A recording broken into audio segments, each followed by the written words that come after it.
Good morning.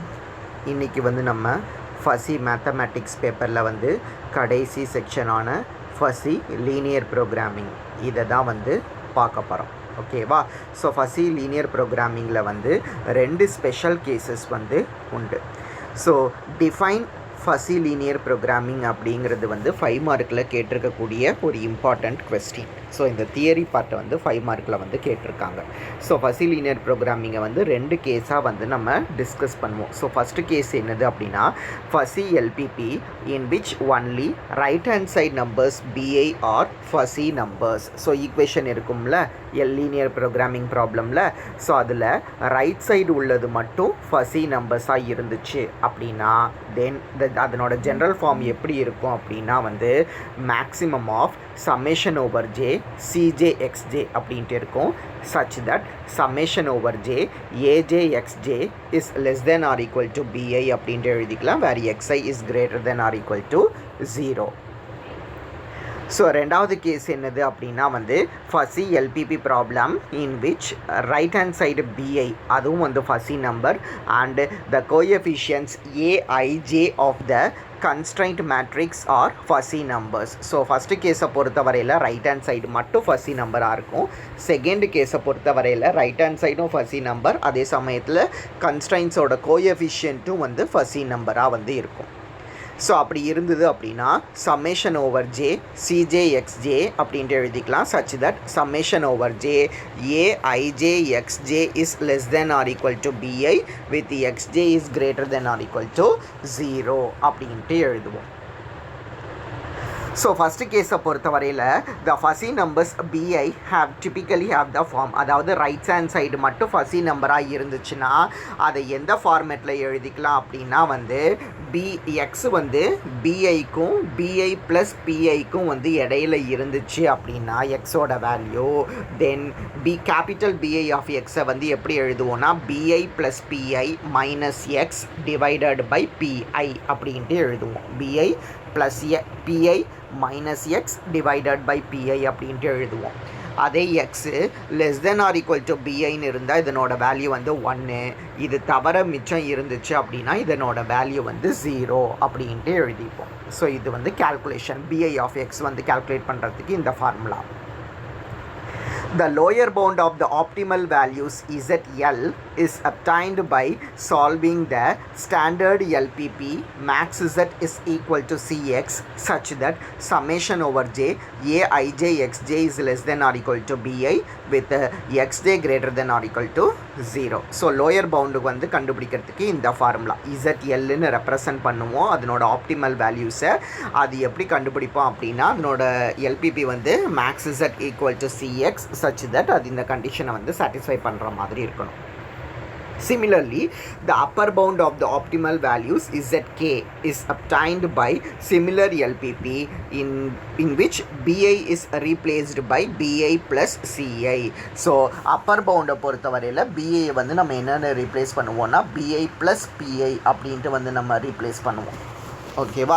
So அப்படி replace பண்ணோம் அப்படின்னா தென் maths Z is equal to Cx such that summation over JAIJ XJ is less than or equal to BI plus PI அப்படின்ட்டு எழுதிக்கலாம். Appar பவுண்டுக்கு, lower பவுண்டுக்கு வந்து BI அப்படின்ட்டு மட்டும் எழுதுவோம்.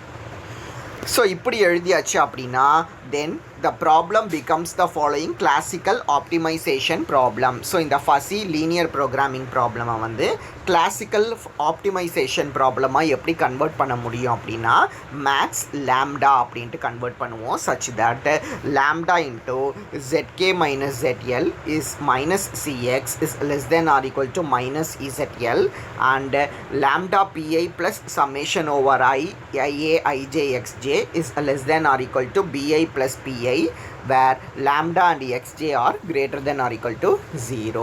ஸோ ஒரு ஃபஸி லீனியர் ப்ரோக்ராமிங் ப்ராப்ளமை கிளாசிக்கல் ஆப்டிமைசேஷன் ப்ரோக்ராமாக வந்து இதை மாதிரி நம்ம கன்வெர்ட் பண்ண முடியும்.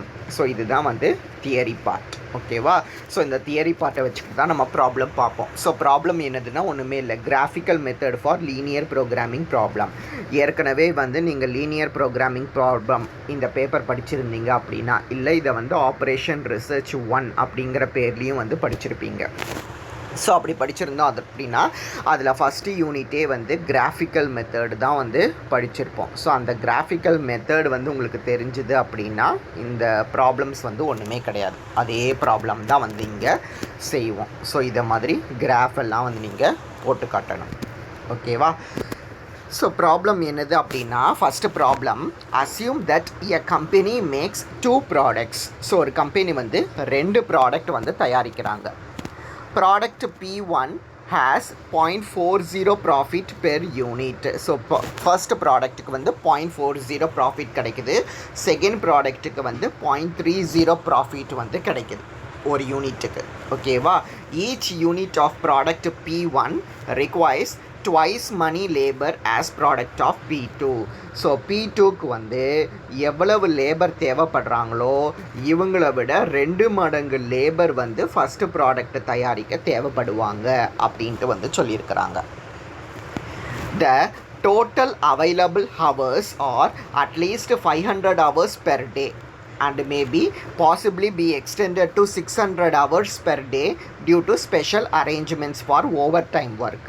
ஸோ ஒரு நாளைக்கு வந்து 500 மணி நேரம் வந்து ஒர்க் பண்ண முடியும் லேபர்ஸ். ஓகேவா? ஸோ அந்த 500 மணி நேரங்கிறது வந்து 600 மணி நேரத்துக்கு வந்து எக்ஸ்டெண்ட் பண்ண முடியும். ஸோ மேக்ஸிமம் 600ன்னு எக்ஸ்டெண்ட் பண்ண முடியும் எப்போனா ஓவர் டைம் அரேஞ்ச் பண்ணாங்க அப்படின்னா. The supply of material is at least sufficient for 400 units of both products P1 and P2 per day. So அது மாதிரி அந்த 2 ப்ராடக்ட்ஸ்க்கும் சேர்ந்து மொத்தம் அட்லீஸ்ட் எவ்வளோ யூனிட்ஸ் தேவைப்படும் அப்படின்னா வந்து 400 யூனிட்ஸ் வந்து தேவைப்படும் சப்ளை மெட்டீரியல். ஓகேவா? அதையும் வந்து நம்ம 500 யூனிட்ஸாக வந்து மேக்ஸிமம் எக்ஸ்டெண்ட் பண்ணிக்க முடியும் 400 யூனிட்ஸை அக்கார்டிங் டு ப்ரீவியஸ் எக்ஸ்பீரியன்ஸை பொறுத்து. ஸோ இப்போ ப்ராப்ளம் என்னது அப்படின்னா, how many units of products P1 and P2 should be made. So P1 and P2 ப்ராடக்ட்ஸில் ஒரு நாளைக்கு P1ல் எவ்வளோ ப்ராடக்ட் தயாரிக்கணும், P2வில் வந்து எவ்வளோ ப்ராடக்ட் தயாரிக்கணும் அப்படிங்கிறத வந்து கண்டுபிடிக்கணும்.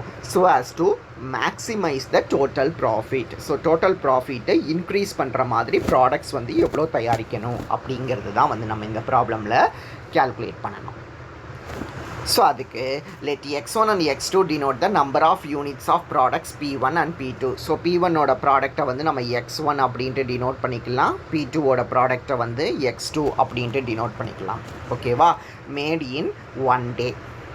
அப்போது ப்ராப்ளமை வந்து எப்படி எழுதிக்க முடியும் அப்படின்னா, max z is equal to ஸ்டேட்மெண்ட்லேயே கொடுத்துருக்காங்களா, P1ங்கிற ப்ராடக்ட்டுக்கு வந்து 0.4 யூனிட்ஸ் பெர் டே அப்படின்னும், P2ங்கிற ப்ராடக்ட்டுக்கு வந்து 0.3 யூனிட்ஸ் பெர் டே அப்படின்னும் ஸ்டேட்மெண்ட்லேயே கொடுத்துருந்தாங்க. ஸோ மேக்ஸ் செட்டை வந்து நம்ம எப்படி எழுதிக்கலாம்னா 0.4x1 + 0.3x2 அப்படின்ட்டு எழுதிக்கலாம். subject to the constraints x1 plus x2 is less than or equal to b1. இது வந்து மெட்டீரியலை வந்து டினோட் பண்ணக்கூடியது. p1 plus p2 ரெண்டு ப்ராடக்டோட மெட்டீரியலையும் வந்து ஆட் பண்ணோன்னா less than or equal to b1 அப்படிங்கிறது ஒரு கன்ஸ்ட்ரைண்ட். சிமிலர்லி லேபருக்கு பார்த்தோன்னா ஸ்டேட்மெண்ட்டில் என்ன கொடுத்துருக்குறாங்க, p1 requires twice as many labor as p2 அப்படின்ட்டு கொடுத்துருந்தாங்களே ஸ்டேட்மெண்ட்டில். அதனால தான் 2x1 plus x2 அப்படின்ட்டு போடுறோம், which is less than or equal to b2. ஓகேவா? வேறு x1 x2 is greater than or equal to 0. b1 b2வை வந்து இதை மாதிரி டிஃபைன் பண்ணிக்கலாம் அப்படின்ட்டு சொல்லிட்டாங்க. ஸோ இதை மாதிரி எப்படி நம்மளே டிஃபைன் பண்ணுறோம் அப்படின்னா, நம்ம தியரி பார்ட்டில் பார்த்ததை வச்சு நம்ம டிஃபைன் பண்ணுறோம். ஓகேவா? b1னா இங்கே என்னென்னு சொல்லியிருக்கிறோன்னா வந்து மெட்டீரியல் அப்படின்ட்டு சொல்லியிருக்கிறோமா. ஸோ மெட்டீரியல் வந்து எவ்வளவு தேவைப்படுது அப்படின்ட்டு கொடுத்துருக்காங்க அப்படின்னா, the material is sufficient at least for 400 units. At least 400 units material வந்து தேவைப்படுதுன்னு கொடுத்துருக்குறாங்க. சரி, ஸோ இப்போ இந்த தியரி பார்ட்டில் பார்த்தோம் அப்படின்னா பிஐ ஆஃப் எக்ஸ்க்கு இது தானே ஃபார்முலா. ஸோ இந்த ஃபார்முலாவில் தான் நம்ம என்ன செய்வோம், பிஐக்கு பதிலாக வந்து 400ன்னு போட போகிறோம். இது கொஸ்டின்லேயே வந்து அட்லீஸ்ட் 400ன்னு கொடுத்துட்டாங்க. ஸோ பிஐயை வந்து நம்ம குறைஞ்சது 100 யூனிட்ஸ் அப்படின்ட்டு நம்மளாம் வந்து எடுத்துக்க போகிறோம். ஸோ அப்படி எடுத்துக்கிட்டோம் அப்படின்னா இந்த வேல்யூ என்னது வரும், BI plus PI minus X divided by PI அப்படின்ட்டு எழுதுவோம். ஸோ இதை ஆட் பண்ணோன்னா 500 மைனஸ் எக்ஸ் பை 100. அப்போது 500 மைனஸ் எக்ஸு பை 100ன்னு எப்போ கிடைக்கும் அப்படின்னா, பிஐயோட வேல்யூ வந்து 400, less than X less than BI plus PI அப்படிங்கிறது வந்து 500.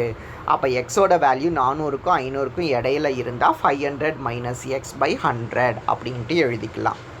அதே X less than or equal to 400ன்னு இருந்தால் இதனோட வேல்யூ வந்து 1, மிச்சம் எல்லா இடத்துலையும் இதனோட வேல்யூ வந்து 0 அப்படின்ட்டு எழுத முடியும். தேர்ஃபோர் நம்ம எப்படி எழுதியிருப்போம்னா b1 ஆஃப் எக்ஸோட வேல்யூவை வந்து இதை மாதிரி எழுதியிருப்போம். 500 மைனஸ் எக்ஸ் பை 100 கேல்குலேஷன் எப்படிங்கிறத சொல்லி கொடுத்துட்டேன்ல. ஸோ அதை வச்சுட்டு இதை எழுதியாச்சு. சிமிலர்லி அதே ஃபார்முலாவில் தான் b2 ஆஃப் எக்ஸு போடணும். ஸோ b2 ஆஃப் எக்ஸுங்கிறது வந்து லேபரு b2னா, ஸோ லேபர் வந்து கொஸ்டினில் என்ன கொடுத்துருக்காங்கன்னா அட்லீஸ்ட் 500 ஹவர்ஸுக்கு வந்து இவங்க ஒர்க் பண்ணுவாங்க அப்படின்ட்டு கொடுத்துருக்குறாங்க. தேர்ஃபோர் நம்ம அதுக்கு என்ன செஞ்சுக்கிடுவோம் அப்படின்னா பிஐயோட வேல்யூவை வந்து 500 அப்படின்ட்டு எடுத்துக்க போகிறோம். ஸோ அப்படி எடுத்தோன்னா 500க்கும் 600க்கும் இடையில வந்து 600 மைனஸ் எக்ஸ் பை 100 அப்படின்ட்டு வந்து எழுதிக்கலாம். ஸோ b1 b2ன்னு எழுதுனதுக்கப்புறம் இப்போது எல்பிபி எழுத போகிறோம். So linear programming problem product 1க்கு பார்த்தோம் அப்படின்னா மேக்ஸ் இதை வந்து ZL அப்படிங்கிற மாதிரி நீங்கள் டினோட் பண்ணிக்கோங்க. ஓகேவா? ரெண்டுத்தையும் வந்து டிஃபர் பண்ணி காட்டுறதுக்கு வந்து P1 ப்ராடக்டை வந்து ZL அப்படின்ட்டு டினோட் பண்ணிக்க போகிறோம். ZLங்கிறது என்னதுன்னா 0.4x1 + 0.3x2 subject to the constraints என்னது x1 + x2 less than or equal to 400 and 2x + x2 less than or equal to 500. இந்த 400 500 ஏன் வந்துச்சுன்னா 400க்கும் 500க்கும் இடையில தானே வந்து நமக்கு வேல்யூஸ் இருக்குது. அதனால இங்கே 400ம் 500ம் நம்ம போட்டிருக்கோம். இந்த x1 + x2 அதை மாதிரி 2x1 + x2 அப்படிங்கிறது இங்கேயே வந்து நம்ம எழுதி வச்சுருக்கிறோம். ஓகேவா? ஸோ இதை வச்சுட்டு P1ங்கிற ப்ராடக்ட்டுக்கு எழுதியாச்சு. சிமிலர்லி P2ங்கிற ப்ராடக்ட்டுக்கு பார்த்தா மேக்ஸ் Z சேம் தான். 0.4x1 + 0.3x2 தான். கன்ஸ்ட்ரெயின்ட்டு லெஃப்ட் சைட் சேம் தான். x1 + x2வும் 2x1 + x2வும் சேம் தான். ரைட் ஹேண்ட் சைடு வேல்யூ மட்டும் இதை வச்சுட்டு எழுதுவோம். b2 ஆஃப் எக்ஸில் 500க்கும் 600க்கும் இடையில தானே வேல்யூ இருக்குது. அதனால 500 600 அப்படின்ட்டு எழுதியாச்சு. ஓகேவா? ஸோ எழுதுனதுக்கப்புறம் நம்ம என்ன செய்யணும்னா இதை சால்வ் பண்ணணும். சால்வ் பண்ணுறதுக்கு என்ன செய்வோம், அதை ஈக்குவாலிட்டி போட்டுறணும். x1 + x2 = 400 அப்படின்ட்டு போடுவோம். அதை மாதிரி 2x1 + x2 = 500 அப்படின்ட்டு போடுவோம். மொதல் ஈக்குவேஷனில் எக்ஸுக்கு பதிலாக 0 போட்டால் x1க்கு பதிலாக 0 போட்டால் x2வோட ஆன்சர் 400, x1க்கு பதிலாக 400ன்னு போட்டால்னா x2வோட ஆன்சர் வந்து 0. சிமிலர்லி ரெண்டாவது ஈக்குவேஷனில் x1க்கு பதிலாக 0 போட்டால் x2வோட ஆன்சர் வந்து 500, x2க்கு பதிலாக 0ன்னு போட்டால் x1ஓட ஆன்சர் வந்து 250 அப்படின்ட்டு கிடைக்கும். ஸோ இப்போ இந்த 4 வேல்யூஸ் கிடச்சிருக்குதா? ஸோ இந்த 4 வேல்யூஸை வச்சுட்டு நம்ம என்ன செய்வோம்னா வந்து கிராஃபை வந்து பிளாட் பண்ணுவோம். ஸோ இங்கே நான் 1 2 3 4 5 அப்படின்ட்டு கொடுத்துருக்கேன். இந்த ஒவ்வொரு வேல்யூவும் வந்து 100 200 300 400 500 அதை வந்து ரெப்ரசன்ட் பண்ணக்கூடியது. சிமிலர்லி ஒய் ஆக்சிஸ்லேயும் 1 சென்டிமீட்டர் அப்படிங்கிறது வந்து 100 யூனிட்ஸ். ஓகேவா? சரி, இப்போ 0,400னா எக்ஸ் ஆக்சிஸில் 0 ஒய் ஆக்சிஸில் 400 அப்படிங்கிற போது இந்த பாயிண்ட் வரும். நெக்ஸ்ட் வந்து 400,0 அப்படின்னா அது இந்த பாயிண்ட் வரும். 0,500னா எக்ஸ் ஆக்சிஸில் 0 ஒய் ஆக்சிஸில் 500ன்னு போடும்போது இந்த பாயிண்ட் வரும். அதை மாதிரி 250,0ன்னு போடும்போது 250க்கு ஏற்ற மாதிரி அட்ஜஸ்ட் பண்ணி நீங்கள் போட்டுக்கோங்க. அது 2க்கும் 3க்கும் இடையில போட்டோன்னா 250,0ங்கிறது இந்த இடத்துல வரும். ஸோ அந்த லைன்ஸை வந்து ஜாயின் பண்ணுவோம்ல, எப்படின்னு ஜாயின் பண்ணணும்னு தெரியும்ல. ஸோ ஜாயின் பண்ணிவிட்டு இந்த பாயிண்ட் ஆஃப் இன்டர்செக்ஷனை நீங்கள் பார்த்தீங்க அப்படின்னா அது 100,300 அப்படின்ட்டு இருக்கும். ஓகேவா? இதுதான் வந்து பாயிண்ட் ஆஃப் இன்டர்செக்ஷன். ஸோ கிராஃபில் இருந்தும் பாயிண்ட் ஆஃப் இன்டர்செக்ஷன் கண்டுபிடிச்சிடலாம். அதை ரைட்டானு வெரிஃபை பண்ணுறதுக்கு இந்த ஈக்குவேஷனையும் நீங்கள் சால்வ் பண்ணலாம். x1 + x2 = 400 அப்படின்னும் 2x1 + x2 = 500 அப்படின்னும் ஈக்குவேஷன் இருந்ததில்ல. ஸோ இந்த ரெண்டு ஈக்குவேஷனையும் நீங்கள் சால்வ் பண்ணிங்கன்னா x1க்கு பதிலாக 100னும் x2க்கு பதிலாக 300 அப்படின்னும் கிடைக்கும். ஸோ அப்போ இந்த பாயிண்ட் ஆஃப் இன்டர்செக்ஷன் தான் எப்போவுமே நமக்கு வந்து மேக்ஸிமம் வேல்யூவை கொடுக்கும். ஸோ அதனால் நம்ம என்ன செய்வோம் அப்படின்னா மேக்ஸு எல்லுன்னு ரெப்ரசன்ட் பண்ணுவோமா இதை equal to 0.4x1 plus 0.3x2 அப்படின்ட்டு இருந்ததா. இதில் எக்ஸுக்கு x1க்கு பதிலாக 100 ப்ளஸ் 0.3 இன்ட்டு x2க்கு பதிலாக 300 அப்படின்ட்டு போடுவோம். போட்டு நீங்கள் சிம்ப்ளிஃபை பண்ணிங்கன்னா உங்களுக்கு ஆன்சர் வந்து மேக்ஸிமம் வேல்யூ ஆஃப் இசட் வந்து 130 அப்படின்ட்டு கிடைக்கும். ஸோ இது வந்து நம்ம P1 அப்படிங்கிற இந்த ப்ராடக்டை வச்சுக்கிட்டு கண்டுபிடிச்சிருக்கோம். சிமிலர்லி P2 அப்படிங்கிற ப்ராடக்ட்டுக்கு என்னது இருக்குது அப்படின்னா x1 plus x2 is equal to 500 அப்படின்ட்டு இருக்கும். 2x1 plus x2 is equal to 600 அப்படின்ட்டு இருக்குமா. ஸோ இதில் x1க்கு பதிலாக 0ன்னு போட்டால் x2ஓட ஆன்சர் 500, x2க்கு பதிலாக 0ன்னு போட்டால் x1ஓட ஆன்சர் 500. ரெண்டாவது ஈக்குவேஷனில் அதை மாதிரி x1க்கு பதிலாக 0ன்னு போட்டால் x2ஓட ஆன்சர் 600. மறுபடியும் x2க்கு பதிலாக 0ன்னு போட்டால் x1ஓட ஆன்சர் வந்து 300 அப்படின்ட்டு கிடைக்கும். ஸோ அப்போ நம்ம என்ன செய்யணும், இந்த பாயிண்ட்ஸை வச்சுக்கிட்டு ஒரு கிராஃபை வந்து பிளாட் பண்ணணும். ஸோ அப்போ இந்த பாயிண்ட்ஸை வச்சுக்கிட்டு கிராஃபை பிளாட் பண்ணோம் அப்படின்னா அது இதை மாதிரி கிடைக்கும் உங்களுக்கு. ஓகேவா. ஸோ இதை மாதிரி கிடைக்கும். 0,300னா எக்ஸ் ஆக்சிஸில் 0,500 வந்துச்சா. ஸோ 0,500னா எக்ஸில் 0, ஒயில் வந்து 500ங்கிற போது இந்த பாயிண்ட்டு. அப்புறம் 500,0னா எக்ஸில் 500, ஒயில் 0ன்னு போடும்போது இந்த பாயிண்ட்டு. அடுத்து 0,600னா எக்ஸில் 0, ஒயில் 600 போடும்போது இந்த பாயிண்ட்டு. அடுத்து 300,0னா எக்ஸில் 300, ஒயில் 0ன்னு போடும்போது இந்த பாயிண்ட்டு. ஸோ இதை வச்சுட்டு லைன் வரைஞ்சோம் 100,400 அப்படின்ட்டு கிடைக்கும். ஸோ இதை மாதிரி நீங்கள் கிராஃப்லேருந்து இந்த வேல்யூஸை வந்து கண்டுபிடிக்கலாம். அல்லது உங்களோட ஈக்குவேஷன் இருக்குல்ல, இதையும் சால்வ் பண்ணலாம். x1 plus x2 is equal to 400 அப்படின்னும் 500 அப்படின்னும் 2x1 plus x2 is equal to 600ன்னு இருந்ததில் இந்த ரெண்டு ஈக்குவேஷனையும் நீங்கள் சால்வ் பண்ணிங்கன்னாலும் உங்களுக்கு x1க்கு பதிலாக 100 அப்படின்ட்டு கிடைக்கும், x2க்கு பதிலாக 400 அப்படின்ட்டு கிடைக்கும். அப்போ மேக்ஸிமம் வேல்யூ ஆஃப் இசட் தேவை அப்படின்னா 0.4 இன்ட்டு x1க்கு பதிலாக 100 ப்ளஸ் 0.3 இன்ட்டு x2க்கு பதிலாக 400 அப்படின்ட்டு போட்டிங்கன்னா உங்களுக்கு மேக்ஸிமம் வேல்யூ ஆஃப் இசட் வந்து 160 அப்படின்ட்டு கிடைக்கும். ஓகேவா.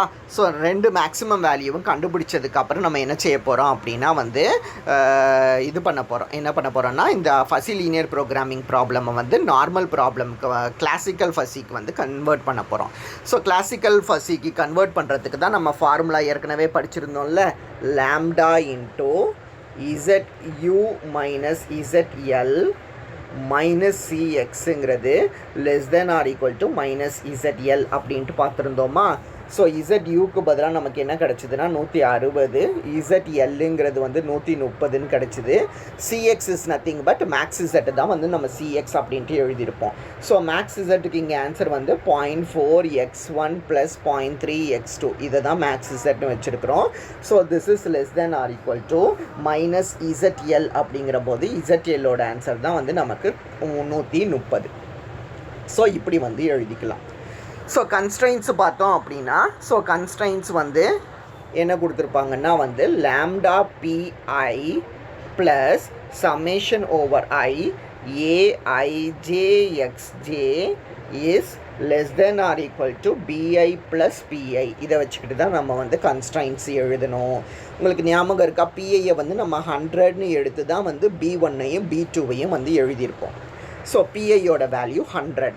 அப்போ நம்ம இப்படி எப்படி எழுதிடலான்னா 100 லாம்டா ஃபஸ்ட் ஈக்குவேஷனில் லெஃப்ட் ஹேண்ட் சைடில் என்னது இருந்ததுன்னா x1 ப்ளஸ் x2ன்னு இருந்ததா கன்ஸ்ட்ரைன்ஸு.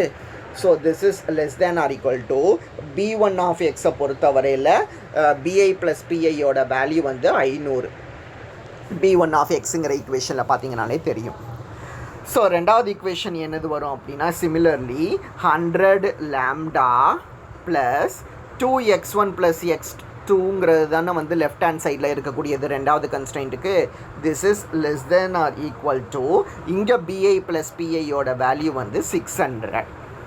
ஓகேவா. அப்போ இந்த ரெண்டு கன்ஸ்ட்ரைன்ட்ஸை வந்து எழுதிடலாம். ஸோ BI ப்ளஸ் PIயோட வேல்யூ வந்து இங்கே இருக்குது பாருங்கள். இதுதான் வந்து BI plus PI value for B2 of X. அதை மாதிரி இதுதான் BI plus PI value for P1 of X. இந்த ஃபார்முலாவில் கம்பேர் பண்ணி பார்த்தீங்கனாலே தெரியும். ஸோ இப்போ இந்த ஈக்குவேஷன்லாம் நம்ம எழுதியாச்சு. இந்த ஈக்குவேஷனை வந்து சால்வ் பண்ண வேண்டியது தான். ஓகேவா? ஸோ நான் 5th ஈக்குவேஷன் வந்து இந்த 100 ப்ளஸ் இதை வச்சுருக்கிறேன். 6th ஈக்குவேஷனுங்கிறது வந்து இதை வச்சுருக்கிறேன். 7th ஈக்குவேஷனுங்கிறது வந்து இதை வச்சுருக்கிறேன். 30 lambda minus 0.4 x1 minus 0.3 x2 equal to minus 130 அப்படிங்கிறது. ஸோ இந்த 3 ஈக்குவேஷன்ஸையும் நீங்கள் சால்வ் பண்ணி பார்த்துக்கோங்க. நான் வேணால் கொடுத்துருக்குறேன். 6th equation minus 5th equation போட்டோன்னா x1ஓட வேல்யூ வந்து 100 அப்படின்ட்டு கிடைக்கும். சிமிலர்லி 7th ஈக்குவேஷனை எது கூட ஆக்ட் பண்ண போகிறோம் அப்படின்னா 3rd equation into 3 into 5th equation. 5வது ஈக்குவேஷனை 3ஆல் மல்டிபிள் பண்ணி அதை 7th ஈக்குவேஷனோட நம்ம ஆட் பண்ணோம் அப்படின்னா நமக்கு லாம்டாவோட வேல்யூ வந்து 0.5 அப்படின்ட்டு கிடைக்கும். ஏற்கனவே வந்து நம்ம x1 வேறு கண்டுபிடிச்சிட்டோமா. ஸோ x1ம் இருக்குது, லாம்டாவும் இருக்குன்னா நம்மளால் x2 கண்டுபிடிக்க முடியும். அப்போ 6th ஈக்குவேஷனில் யூஸ் பண்ணி x2 கண்டுபிடிச்சோன்னா 350 அப்படின்ட்டு கிடைக்கும். ஓகேவா? அப்போ x1 x2 இருக்குது அப்படின்னாலே மேக்ஸ் இசட்டில் நம்ம ரீப்ளேஸ் பண்ணிக்க முடியும். ஸோ மேக்ஸ் இசட்டில் நம்ம ரீப்ளேஸ் பண்ணோன்னா இசட்டோட வேல்யூ வந்து 145 அப்படின்ட்டு கிடைக்கும். ஸோ இதுதான் வந்து இந்த ப்ராப்ளம். ஓகேவா? ஸோ நெக்ஸ்ட் இதே மாதிரி தான் ஒரு ப்ராப்ளம் நான் வேகமாக சொல்லிடுவேன், நீங்கள் வந்து செஞ்சு பார்த்துக்கோங்க. ஸோ ப்ராப்ளம் என்னது அப்படின்னா solve the fuzzy linear programming problem with minimum of Z வந்து x1 மைனஸ் 2x2 அப்படின்ட்டு கொடுத்துருக்குறாங்க. கன்ஸ்ட்ரைன்ஸ் என்னதுன்னா 3x1 minus x2 is greater than or equal to 1 அப்படிங்கிறது ஒரு constraint. 2x1 plus x2 less than or equal to 6 அப்படிங்கிறது வந்து ஒரு constraint. With x2 lies between 0 and 2 and x1 is greater than or equal to 0 அப்படிங்கிறது எல்லாமே வந்து constraint. So இதை வச்சுக்கிட்டு இந்த ஃபஸி எல்பிபியை வந்து நம்ம சால்வ் பண்ணணும். ஸோ இது வந்து யூனிவர்சிட்டியில் வந்து கேட்டிருக்கக்கூடிய ஒரு இம்பார்ட்டண்ட்டான கொஸ்டின். ஸோ ஃபஸ்ட்டு நம்ம கொடுத்துருக்கிற டேட்டாவை வந்து எழுதிடுவோம். ஸோ ஃபஸ்ட் ஈக்குவேஷன் வந்து 3x1 plus minus x2 is greater than or equal to 1. So அப்போ இதை வந்து ஒரு ஸ்ட்ரெயிட் லைன் ஈக்குவேஷனாக எழுதணுன்னா 3x1 minus x2 is equal to 1 அப்படின்ட்டு போட்டு எழுதிக்க முடியும். அப்போ இதில் x1க்கு பதிலாக 0ன்னு போட்டோன்னா பாயிண்ட் வந்து 0,-1 அப்படின்ட்டு கிடைக்கும். x2க்கு பதிலாக 0 அப்படின்ட்டு போட்டோன்னா பாயிண்ட் வந்து 1/3,0 அப்படின்ட்டு கிடைக்கும். ரெண்டாவது கன்ஸ்ட்ரெயின்ட் வந்து 2x1 plus x2 less than or equal to 6ன்னு இருந்ததா, அதை வந்து ஒரு ஸ்ட்ரெயிட் லைன் ஈக்குவேஷனாக எழுதணும்னா 2x1 plus x2 equal to 6 அப்படின்ட்டு கிடைக்கும். ஸோ இதில் x1க்கு பதிலாக நீங்கள் 0ன்னு போட்டிங்கன்னா பாயிண்ட் வந்து 0,6.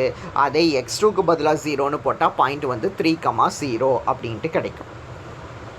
ஸோ அதுக்கப்புறம் இன்னொரு ஈக்குவேஷன் கொடுத்துருக்காங்க, கன்ஸ்ட்ரெயின்ட் கொடுத்துருக்காங்களா, x2 லைஸ் பிட்வீன் 0 and 2 அப்படின்ட்டு. ஸோ x2 வந்து 0வை விட பெருசு, 2வை விட சின்னது அப்படின்னா இதை வச்சுக்கிட்டு பாயிண்ட்டை வந்து நம்ம 0,2 அப்படின்ட்டு எழுதிக்க முடியும். Similarly x1 greater than or equal to 0ன்னு கொடுத்துருக்கிறதுனால இந்த கன்ஸ்ட்ரெயின்ட்டை வச்சுக்கிட்டு ஒரு பாயிண்ட் வந்து 0,0 அப்படின்ட்டு எழுதிக்கலாம். அப்போ நம்ம என்ன செய்ய போகிறோம் அப்படின்னா வந்து இதை வச்சுக்கிட்டு இந்த பாயிண்ட்ஸ் எல்லாத்தையும் வச்சுக்கிட்டு நம்ம கிராஃபை வந்து ட்ரா பண்ண போகிறோம். ஸோ என்னென்ன பாயிண்ட்ஸும் நமக்கு கிடச்சிது, 3,0 அப்படிங்கிறது வந்து ஒரு பாயிண்ட்டாக கிடச்சிது, 1/3,0ங்கிறது வந்து ஒரு பாயிண்ட்டாக கிடச்சிது. ஸோ அதுக்கப்புறம் வந்து 0,6ங்கிறது வந்து ஒரு பாயிண்ட்டாக கிடச்சிது. அண்டு என்னென்ன தான் கிடச்சிது, 0,-1 ஒன்று இருக்குல்ல. ஸோ 0,-1ங்கிறது வந்து நெகட்டிவ் ஆக்சிஸ், அதனால அது வந்து நம்ம போட்டிருக்க மாட்டோம். ஓகேவா? அப்போ இந்த 3 பாயிண்ட்டை வச்சே லைனை வந்து ட்ரா பண்ணிடலாம். ஓகேவா? ஸோ இப்படி வந்து ஒரு லைனை ட்ரா பண்ணுவோம், அதுக்கப்புறம் இப்படி வந்து ஒரு லைனை வந்து ட்ரா பண்ணுவோம். அது போக 0,2 அப்படிங்கிறது ஒரு ஸ்ட்ரெயிட் லைன் ஈக்குவேஷனாகவும் 0,0ன்னு ஒன்று கிடச்சிதில்ல. ஸோ அதை வச்சுட்டு இந்த ஸ்ட்ரெயிட் லைனை வந்து நம்ம என்ன செஞ்சுருவோம் அப்படின்னா வந்து ட்ரா பண்ணிடுவோம். ஓகேவா? ஸோ அப்படி ட்ரா பண்ணோம் அப்படின்னா since the first constraint has greater than or equal to sign. So first constraint வந்து greater than or equal to sign தானே ஃபஸ்ட்டு கன்ஸ்ட்ரெயின்ட்டு. ஸோ அப்படி இருக்கிறதுனால we have to take the area below the straight line 1. So straight line 1ன்னா என்னது, இது தானே straight line 1. அப்போ இந்த ஏரியாவை வந்து நம்ம கன்சிடர் பண்ணணும். அதை மாதிரி செகண்ட் ஈக்குவேஷன் வந்து less than or equal to constraint, less than or equal to constraint அப்படிங்கிறதுனால நம்ம இந்த ஏரியாவை வந்து கன்சிடர் பண்ணணும். அதை மாதிரி x1 greater than or equal to 0 அப்படின்ட்டு கொடுத்துருக்குறாங்க. அது மாதிரி x2 lies between 0 and 2. x2 வந்து 0க்கும் 2க்கும் இடையில இருக்குன்னு கொடுத்துருக்காங்க. அப்போ இதுக்கு பார்த்தோன்னா நம்ம இந்த ரீஜியனை வந்து கன்சிடர் பண்ணுவோம். அப்போ இது எல்லாத்துக்கும் காமனாக இருக்கிறது அப்படின்ட்டு பார்த்தோன்னா இதுதான் வந்து எல்லாத்துக்குமே வந்து காமனாக இருக்கக்கூடியது. ஸோ இதுதான் நமக்கு தேவையான ஃபீஸிபிள் ரீஜியன். ஓகேவா? ஸோ இதுதான் வந்து நமக்கு ஃபீஸிபிள் ரீஜியன். அதை தான் வந்து இந்த பேராகிராஃபில் வந்து நம்ம எழுதியிருப்போம். Since the first constraint inequality has greater than or equal to sign, we have to take the area below the straight line 1. அது மாதிரி since the second constraint inequality has less than or equal to sign, we have to take the area on the straight line 2. So அப்படி பார்த்தோம் அப்படின்னா ABCD அப்படிங்கிறது தான் வந்து நமக்கு common ரீஜியனாக வந்து வரும். ஸோ அப்போ இந்த காமன் ரீஜியனில் பாயிண்ட்ஸ் எல்லாம் என்னென்னது இருக்குது? இது வந்து 1/3, 0 அப்படிங்கிறது, இது வந்து 3, 0 அப்படிங்கிறது, இது வந்து 2, 2 அப்படிங்கிறது, இது 1/3, 1, 2 அப்படிங்கிறது. ஓகேவா?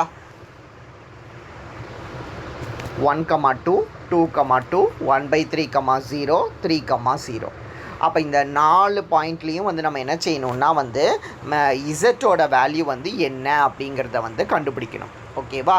ஸோ மேக்ஸ் இசட்டோட வேல்யூ என்ன அப்படிங்கிறது கண்டுபிடிக்கணும். ஸோ இசட்டுங்கிறது வந்து ஸ்டேட்மெண்ட்டில் என்னது கொடுத்துருக்குறாங்க?